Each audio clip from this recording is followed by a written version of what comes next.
Hello everyone, welcome to Edge Time. Today we have three new Ozark Trail Walmart knives. These are very new releases. These were not in Walmart last time I was in there, which was quite recently. So yeah, these are brand new. Walmart actually released or re-released quite a few different knives. These are just the three that I liked the most, that attracted me the most.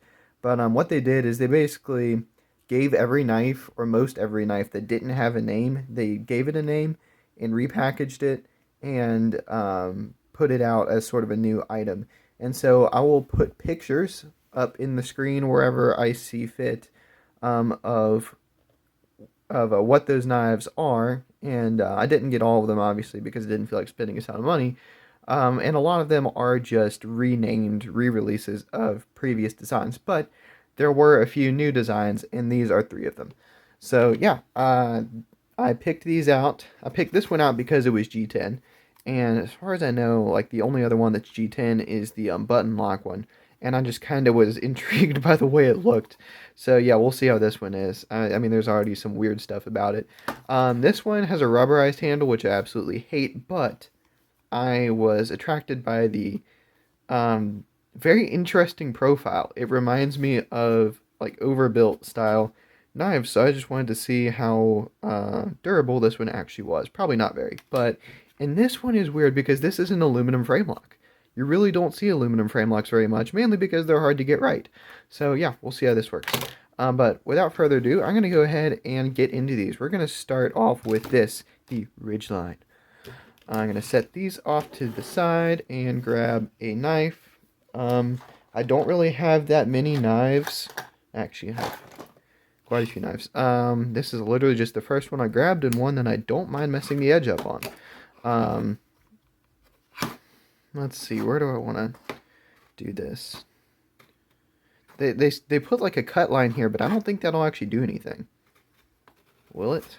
Let's see. I don't want to scratch the paint off of this knife. Off the new knife, that is. I don't care about this little James brand Elko is what this is. And I got it at a yard sale, and I don't like James brand knives, so I'm going to abuse it because I'm angry at it. No, not really. It's just, it was already beat up, and I don't really, it's not a super nice knife, so this is really what it's best for, is opening packages. I may or may not put out a full-length video describing my feelings towards the James brand. Oh no, I bent my blade. Sorry. Like I was saying, I may or may not put out a full video describing my feelings towards the James brand, but yeah, I don't like the James brand. Anyway, totally off track there. This is the Ozark Trail Ridgeline. We are on bearings. All these are on bearings. Let's get a close-up of what sort of bearings we have, if I can. As you can see, those are just like Teflon caged steel ball bearings. Goodness gracious. This, like all three of these, or not, I should say, none of the three of these have the steel actually labeled. So I'm going to assume the worst, that these are all like cheap garbage surgical steel. And that's most likely what they are. I'm going to grab a piece of paper and do a sharpness test on each of these. But before I do, I actually got distracted. The action is insanely good on this. Well, I say insanely good. It's good. It's fine. There's nothing really wrong with it. I don't like how my finger digs into the jimping here after I deploy the flipper, but the blade is centered, detent is crisp, bearings are smooth. Let's see if it'll drop shut. Yeah, it'll shake shut. It's not bad. Flipper is your only means of deployment on this. Don't love that, but that's the way it is. Give me 1 second while I grab a piece of paper. Okay, we're back with some paper. Now, paper test is not a full indicator of how sharp a knife is, but it will give us a rough idea. Eee. Oh yeah, that's a good paper tearing edge right there. Actually, the Tanto portion is actually quite a bit better. That's not shaving hair. Nope, not gonna happen. The Tanto might. Yeah, Tanto will kind of shave hair a little bit. Okay, so terrible edge on this one. And because this one has such a terrible edge that I don't mind abusing, I'll be using it to open the next ones. Let's see. So anything else about this? Let's just measure it real fast while we're here. Grab my ruler here. So we got, what, like 3 inches of edge length, 7.5 inches of overall length open, and 4.5 inches overall length closed. So yeah, pretty cool. Let's go ahead and not going to set that one to the side yet because we're going to use it to open the next one, which is the Trailman, I don't know.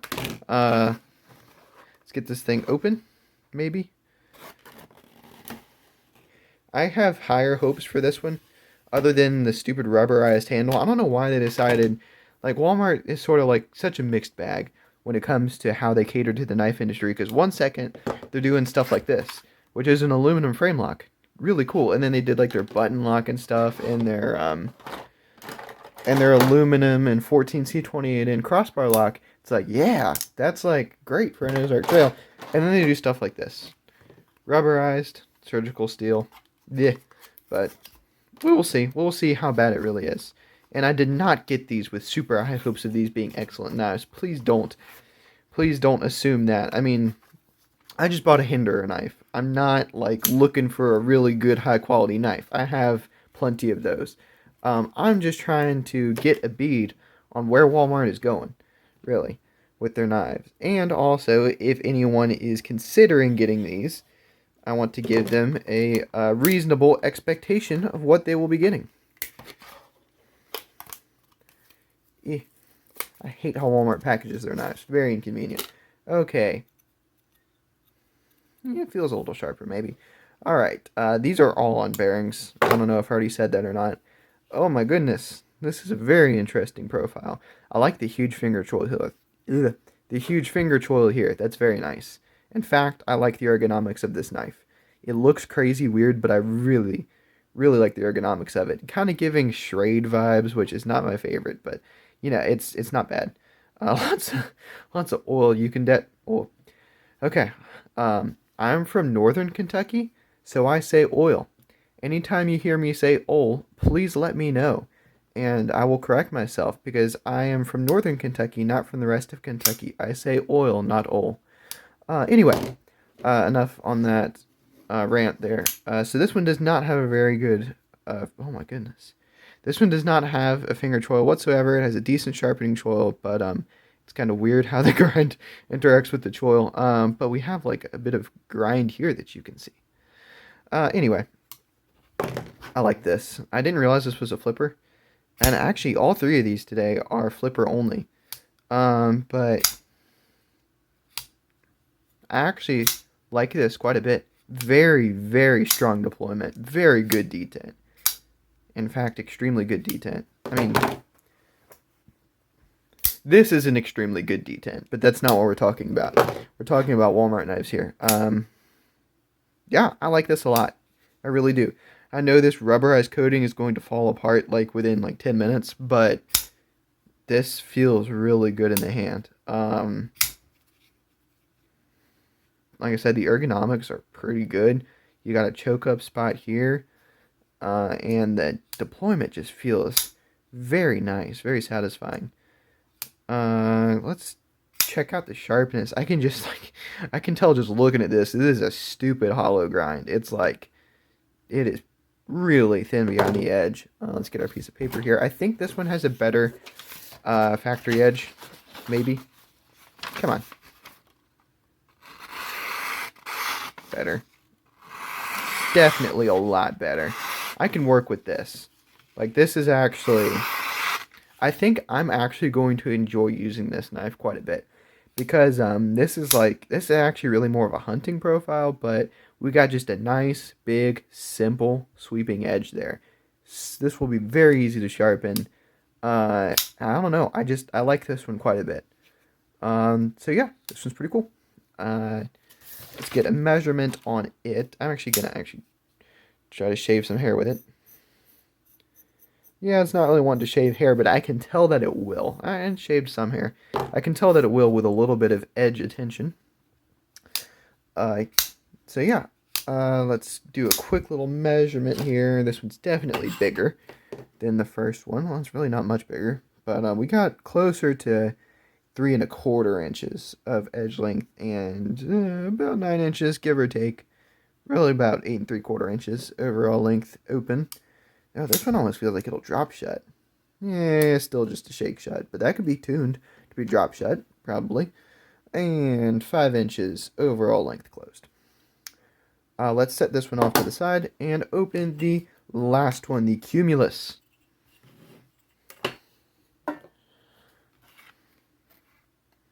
I am skeptical of this just because, like, as far as I know, I could be totally wrong about this, but like one of the only aluminum frame locks out there is made by Olight. And they had to like develop their own special aluminum alloy to make that work. So, like, I guess this... No. Aluminum handle. It should... This is a steel frame lock. This is not an aluminum frame lock. This side is aluminum, this side is steel. Oh well, that's fine. I still want to see how they did it. I still want to see... Yeah. Cannot talk tonight. I still want to see how they did with this frame lock. It's sort of an interesting over travel stop there. Well, it's not an over travel stop. What you call that?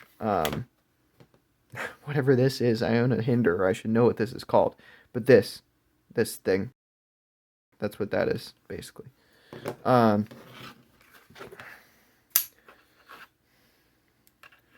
Try to get this one open.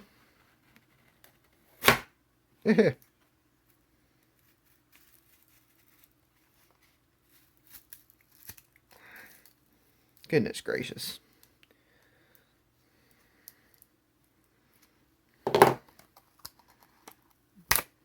There we go. That should do it. Yeah, that'll do it.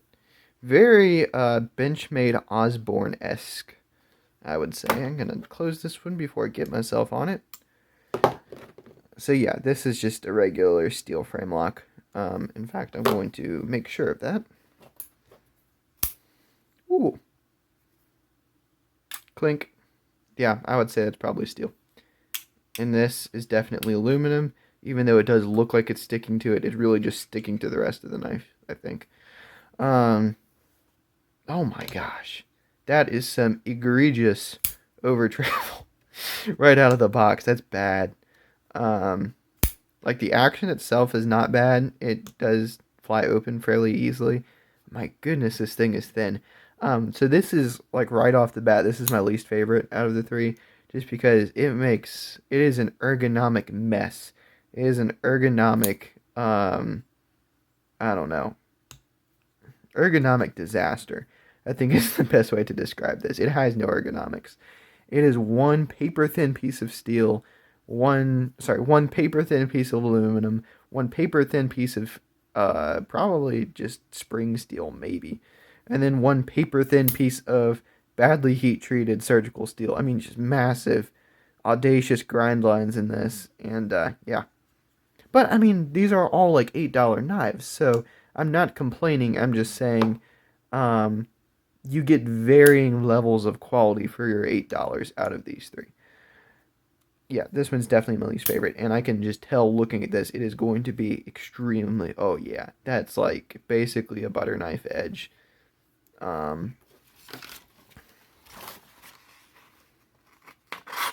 That's really, really, really bad. So, for those of you who are watching and maybe thinking, oh, I cut paper, it's got to be sharp. No.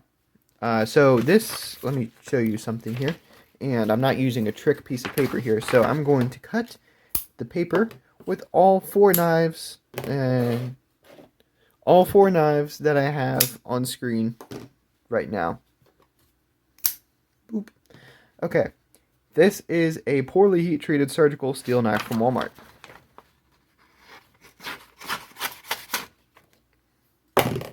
Same.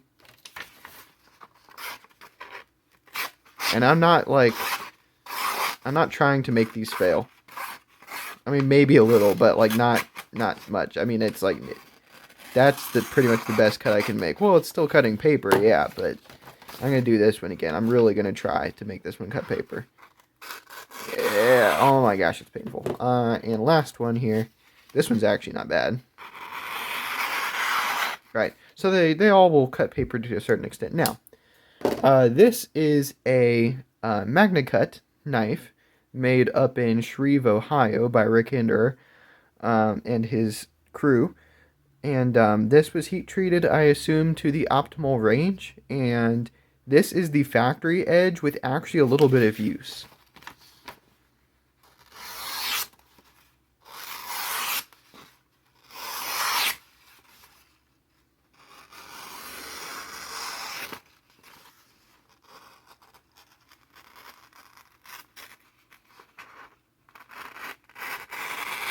Like, that's a properly sharp knife. I should probably actually strop this a little, but still, I mean, you get the point. Yeah, it's just such a different level of quality, but, I mean, this is actually, like, the most apples to oranges comparison ever. Like, if any comparison was truly apples to oranges, this is it. This is an $8 knife from Walmart, manufactured in the depths of China, as I like to say. This is a $425 knife from I don't know if you would call this mid-tech or semi-custom. But yeah, I mean, regardless, from a esteemed maker who makes these up in Shreve, Ohio, fairly close to like the Cleveland, Ashland area. Yeah, so like I said, that's the most apples to oranges comparison one could ever make. But yeah, so anyway, to conclude this rambling video, these three objects here that cost $8, all three of these are knives. This knife is okay. This knife is okay. This knife is actually pretty good. I like this one, even though the rubberized handles aren't going to last forever.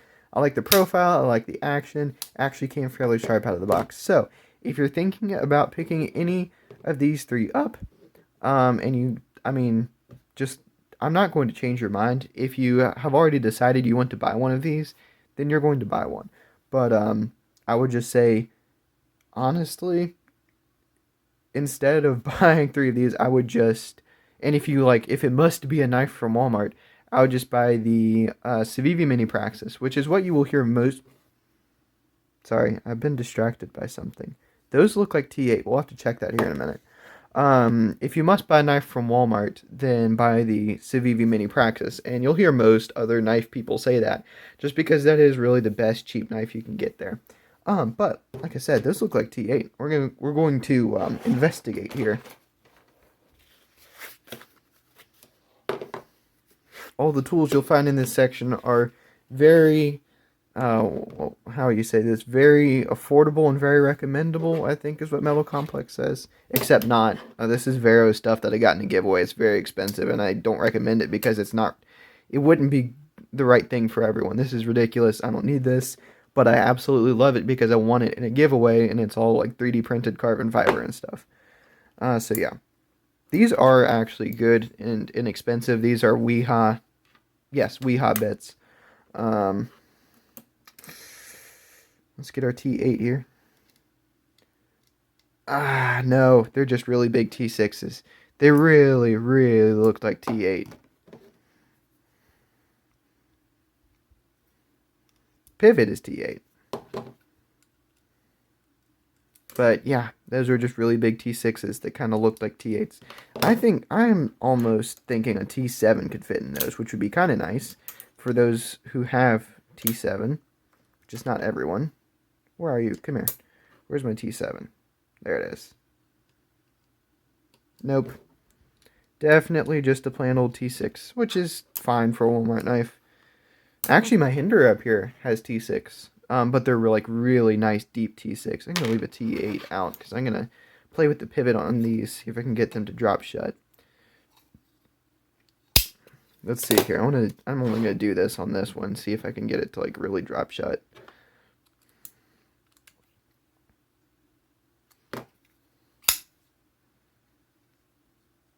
It's got a big heavy blade. I think this is the non-captive side. I can't tell. Oh, the pivot isn't captive at all. Gross. It doesn't matter. This is an $8 knife. Yeah, not bad. Anyway, like I was saying a few minutes ago before I became distracted, these are all three okay knives, but if you're getting a knife from Walmart, I would just go with like the Civivi Mini Praxis or something else like that. Really, most any name brand knife you can find at Walmart is gonna be probably better than these. But like I said, these are okay. I like this one. Thank you all for watching this video.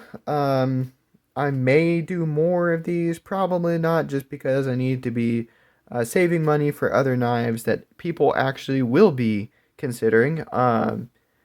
Yeah, like I said, thank you all for watching. Hope you all enjoyed this video, and I will see you all in the next one. Have a good day.